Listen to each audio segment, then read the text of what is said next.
The training field was alive that morning. Cadets barked orders, boots struck dirt in rhythm, and the metallic clang of weights carried from the far side of the gym. It was the sound of routine, of discipline.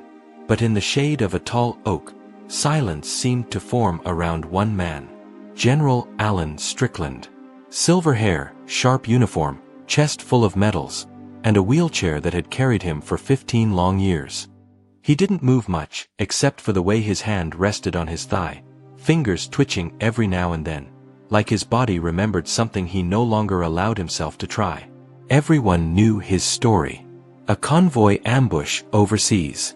Explosions. Shrapnel lodged deep in his spine. Doctors called him lucky to survive. Permanent, they said. Wheelchair for life. And so, the general lived on.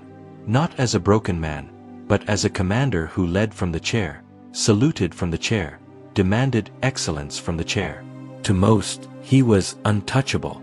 But to one soldier, he was unfinished. Her name was Private Nyla Carter. Mid-20s, new to the base, her uniform still too crisp, her boots too clean. But her eyes carried something steady. Something unshakable. She walked right up to him that morning, while others only stared. And she knelt, right there in the grass, tightening the worn straps of a brace on his legs. The field went quiet. Some soldiers snickered. Others froze, waiting for the general's temper to flare. "You're out of line, soldier," Strickland said, his voice flat, cold. But Nyla didn't move. "Sir," she replied calmly, "your scans show residual activity in your quads and glutes. Minimal, yes. But measurable." His jaw clenched. "You think I haven't been examined by the best?" "Yes, sir. Sometimes the best get tired of trying." The whispers around them grew louder. No one spoke to the general like that. But Strickland didn't stop her. She kept working, strapping his knees, adjusting the brace with hands steady as stone. "Your neurons still fire, sir. That means there's a pathway. Weak, but alive." For the first time in years, his eyes flickered with something. Something dangerous. Hope. "You presume a lot for a private," he muttered. She stood, meeting his gaze without flinching.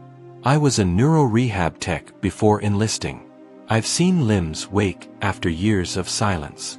I've seen spines respond when every scan said no. Sir, your body isn't finished.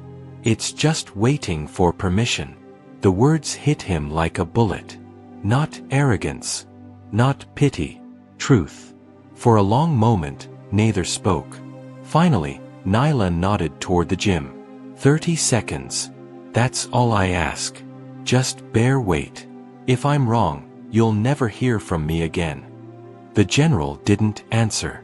But the next morning, just after dawn, he wheeled himself into the base gym. Dust hung in the air. Equipment sat untouched. This place hadn't seen him since before the accident. But there, waiting, was Private Carter. Sleeves rolled, braces warmed, parallel bars polished. 30 seconds, sir," she said. "That's all." Strickland rolled forward, locked his chair. Her hands worked quickly, securing his legs with clinical precision. He gripped the bars. Muscles tense, teeth clenched. And then, slowly, he shifted weight. Pain shot up his back. Sweat broke across his forehead. His arms trembled like branches in a storm. But his knees held. 10 seconds. 15. 20. She didn't cheer. Didn't count aloud. She just whispered steady, calm breaths. At 30, she said, "Sit, sir." He collapsed back into the chair, drenched, chest heaving. "I didn't move," he growled. "You stood," she said gently, unbuckling the braces. "Your body remembered." That was day 1. Days turned to weeks. Some mornings he cursed under his breath. Some nights he hadn't slept from the pain. But every day, Nyla was there, steady, patient, never wavering. 30 seconds became 60. Weight-bearing turned into steps. 2, 4, 6. By the third week, he was shifting his own weight. By the fourth, he was moving between the bars with less help. Word spread across the base. Soldiers who once scoffed now paused to watch, whispering as their commanding officer fought his own silent war against the chair. And then came the morning, everything changed. The gym was crowded that day, drills echoing outside. Nyla walked in expecting to set the braces herself. But the bars were already occupied. Strickland stood. On his own. "Sir," she began. "You're late, Private," he said, his voice rough but alive. That day, he walked 10 steps. The gym erupted in cheers. At month's end, the base gathered on the same field where it began.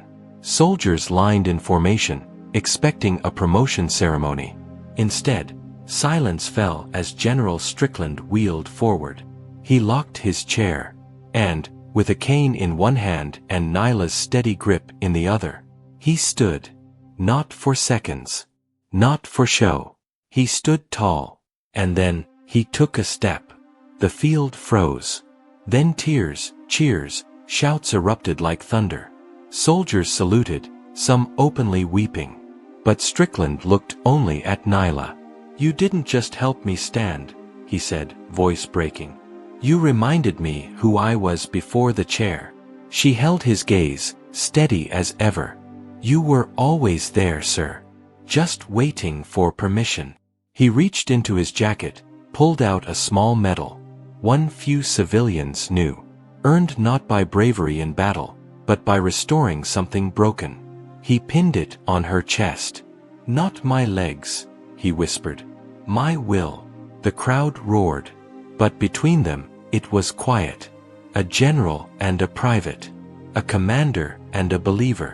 And behind them, hundreds of soldiers stood straighter, prouder, because they had witnessed the impossible. Not a man walking again, but a man choosing to. And if this story moved you, don't just scroll past. Stories like this remind us of resilience, belief, and the human spirit. For more powerful tales that stay with you, subscribe to The Heart Listens. Because some stories, you don't just hear, you feel.